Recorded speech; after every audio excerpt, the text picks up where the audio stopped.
Hello students. मैं मोहम्मद सरफराज नवाज़ commerce की इस ई लर्निंग क्लास में आपका वेलकम करता हूं। आज का हमारा टॉपिक रहेगा गोल्ड। RBI gold. ये आरबीआई गोल्ड क्या टॉपिक हुआ? आरबीआई का गोल्ड से क्या कनेक्शन है और आरबीआई के लिए गोल्ड कितना ज़रूरी होता है और गवर्नमेंट के लिए गोल्ड को रिजर्व के तौर पर आरबीआई के पास रखना कितना ज़रूरी होता है और फॉरेन एक्सचेंज रिजर्व में गोल्ड क्या काम आता है और इंडियन करेंसी को प्रिंट करने के लिए कितना गोल्ड चाहिए होता है। इंटरनेशनल लेवल पर कई कंट्रीज गोल्ड परचेज कर रहे हैं, ज़्यादा से ज़्यादा परचेज कर रहे हैं। क्यों कर रहे हैं और इन्फ्लेशन का गोल्ड से क्या कनेक्शन होता है और भी इसी तरह के कई क्वेश्चंस इकोनॉमी में रेज हो रहे हैं। और आज के प्रेजेंट डेट में इंडिया ज़्यादा से ज़्यादा गोल्ड खरीद रहा है। तो आखिर इन सब का क्या रीज़न है?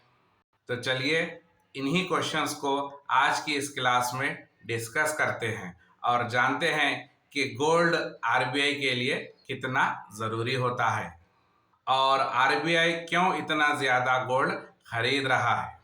तो चलिए स्टार्ट करते हैं आज का हमारा टॉपिक आरबीआई गोल्ड। सबसे पहले बात करते हैं गोल्ड की।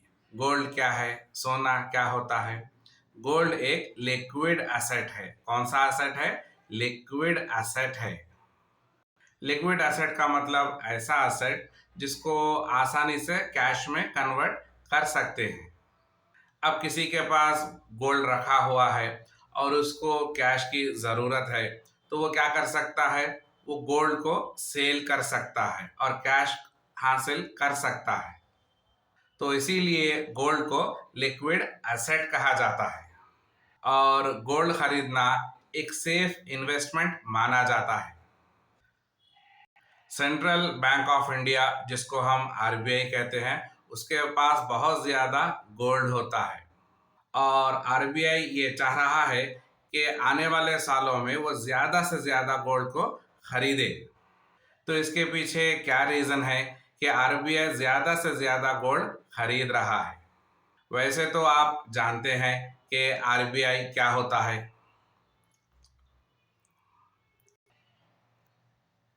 आरबीआई के लिए हमने एक अलग से सेपरेट वीडियो बनाई है। इस क्लास में हम आरबीआई को ज़्यादा डिस्कस नहीं करेंगे। आज की इस क्लास में हम डिस्कस करेंगे कि गोल्ड और आरबीआई में क्या कनेक्शन है। वैसे तो आरबीआई के बहुत सारे काम होते हैं। उन सब कामों में सबसे इम्पोर्टेंट काम होता है करेंसी को प्रिंट करना।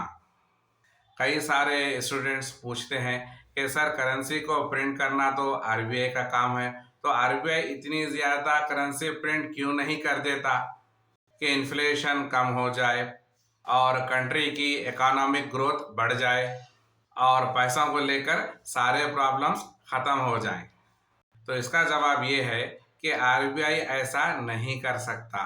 वो जितने चाहे उतने करेंसी को प्रिंट नहीं कर सकता, क्योंकि आरबीआई उतनी ही करेंसी को प्रिंट कर सकता है जितना कि आरबीआई के पास गोल्ड रिजर्व के तौर पर रखा हुआ होता है। आरबीआई के पास मिनिमम 200 करोड़ के, कितने करोड़ के? 200 करोड़ के, मिनिमम 200 करोड़ के गोल्ड रिजर्व होने चाहिए। 200 करोड़ के वैल्यू का सोना होना चाहिए, गोल्ड होना चाहिए और ये मिनिमम है और तभी आरबीआई करेंसी को प्रिंट कर सकता है।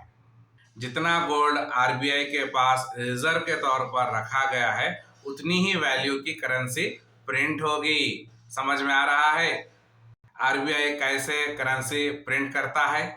आरबीआई को गोल्ड की बहुत ज़्यादा ज़रूरत होती है। बगैर गोल्ड के आरबीआई अपना काम नहीं कर सकता। करेंसी को प्रिंट करने के लिए गोल्ड की ज़रूरत होती है और जो करेंसी है उसकी वैल्यू को बताने के लिए भी करेंसी गोल्ड की वैल्यू के बराबर होनी चाहिए। और इंडिया का जो फॉरेन एक्सचेंज रिजर्व होता है वहाँ पर भी गोल्ड रखना होता है। फॉरेन एक्सचेंज रिजर्व में डॉलर को रखना होता है, यूरो को रखना होता है और गोल्ड को भी रखना होता है। और आरबीआई कह रहा है कि हमारा जो फॉरेन रिजर्व है वो डाइवर्सिफाई हो रहा है। तो इसका क्या मतलब हुआ? तो इसका मतलब ये हुआ कि डॉलर और यूरो के अलावा गोल्ड में भी रिजर्व रखे जा सकते हैं। रिजर्व में फॉरेन एक्सचेंज करेंसी और गोल्ड को रखा जाता है। फॉरेन करेंसी में डॉलर है और यूरो है। और जब भी इंडिया फॉरेन ट्रेड करता है या चीज़ों को इंपोर्ट करता है तो उसको पेमेंट करना होता है। तो ये पेमेंट कैसे होगा? रुपये में तो पेमेंट नहीं हो सकता, क्योंकि रुपये इंटरनेशनल करेंसी नहीं है। पेमेंट या तो डॉलर में होगा या फिर यूरो में होगा। तो इसीलिए फॉरेन रिजर्व में डॉलर, यूरो और गोल्ड को रखा जाता है, क्योंकि ये इंटरनेशनली एक्सेप्टेबल है। डॉलर, यूरो या फिर गोल्ड में पेमेंट हो सकता है। और इंडिया इंपोर्ट पेमेंट को आसान करने के लिए, इजी करने के लिए ज़्यादा से ज़्यादा गोल्ड खरीदना चाह रहा है और वो खरीद भी रहा है। डॉलर और यूरो में फ्लक्चुएशंस हो रहे हैं, उतार चढ़ाव हो रहा है। अगर इनकी वैल्यू कम होगी तो फॉरेन एक्सचेंज की वैल्यू भी कम होगी। तो यहाँ पर इंडिया इस रिस्क को ऑफसेट करने के लिए, कम करने के लिए ज़्यादा से ज़्यादा गोल्ड खरीद रहा है, ताकि डॉलर और यूरो पे डिपेंडेंसी कम हो जाए। गोल्ड एक सेफ वैल्यू है, लिक्विडिटी है, जिसको आसानी से कैश में कन्वर्ट कर सकते हैं। और इन्फ्लेशन में गोल्ड बहुत ज़्यादा काम आता है। और जब इन्फ्लेशन, महंगाई बढ़ती है तो करेंसी की परचेजिंग वैल्यू कम हो जाती है, क्योंकि महंगाई बढ़ गई है। और करेंसी पर पॉजिटिव और नेगेटिव इफेक्ट पड़ता है। किसका पड़ता है? इन्फ्लेशन का पड़ता है, महंगाई का पड़ता है। और आरबीआई के पास अगर गोल्ड ज़्यादा है तो वो सिक्योर माना जाता है। क्या आप जानते हैं कि दुनिया में सबसे ज़्यादा गोल्ड किसके पास है? दुनिया में सबसे ज़्यादा गोल्ड के रिजर्व यूएस के पास हैं। गोल्ड रिजर्व रखने के मामले में यूएस नंबर 1 है। और सेकंड नंबर पर आता है जर्मनी और थर्ड नंबर पर आता है इटली। इन कंट्रीज़ के पास बहुत ज़्यादा गोल्ड रिजर्व हैं। और अगर हम इन कंट्रीज से इंडिया को कंपेयर करेंगे तो इंडिया के पास बहुत ही कम गोल्ड रिजर्व है। और इंडिया अपना गोल्ड रिजर्व बढ़ाने के लिए गोल्ड को खरीद रहा है, ताकि स्मूथ इंटरनेशनल ट्रेड हो सके। फॉरेन एक्सचेंज रिजर्व को किसी भी रीज़न से बचाने के लिए, फ्रीज होने से बचाने के लिए आरबीआई ज़्यादा से ज़्यादा गोल्ड खरीद रहा है। और जो भी गोल्ड खरीदा जाता है वो आरबीआई के कब्जे में रहता है, आरबीआई की कस्टडी में रहता है। और गोल्ड की ओनरशिप आरबीआई के पास रहती है। आरबीआई गोल्ड का ओनर होता है। फॉरेन एक्सचेंज रिजर्व में इंडिया डॉलर और यूरो से इंटरनेशनल पेमेंट्स करता है। और डॉलर और यूरो क्या है? ये एक करेंसी है जो डिप्रिसिएट हो सकती है। और आरबीआई ने ये डिसाइड किया है कि गोल्ड रिजर्व ज़्यादा से ज़्यादा होना चाहिए। और पूरे वर्ल्ड में ज़्यादातर कंट्रीज, मैक्सिमम कंट्रीज डॉलर से बाहर जाना चाह रही हैं, क्योंकि डॉलर का डोमिनेशन पूरे वर्ल्ड में ज़्यादा है।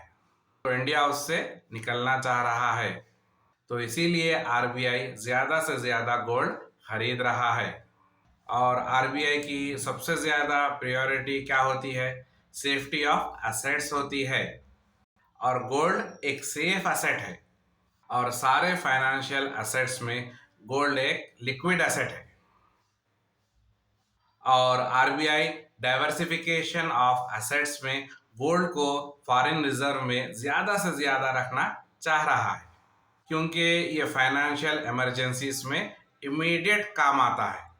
और जब भी कंट्री में फाइनेंशियल क्राइसिस आता है या फिर इकोनॉमिक क्राइसिस आता है तो गोल्ड उससे बचाता है।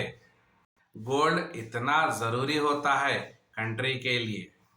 तो समझ में आया आरबीआई गोल्ड क्यों ज़्यादा खरीद रहा है। आई होप कि आपको आज की ये क्लास समझ में आई होगी। तो आज की इस क्लास को यहीं पर रोकते हैं और मिलते हैं अपनी नेक्स्ट क्लास में। तब तक के लिए अपना ख्याल रखिए और अपडेट होइए और रोज़ाना कुछ ना कुछ नया सीखिए। Thank you.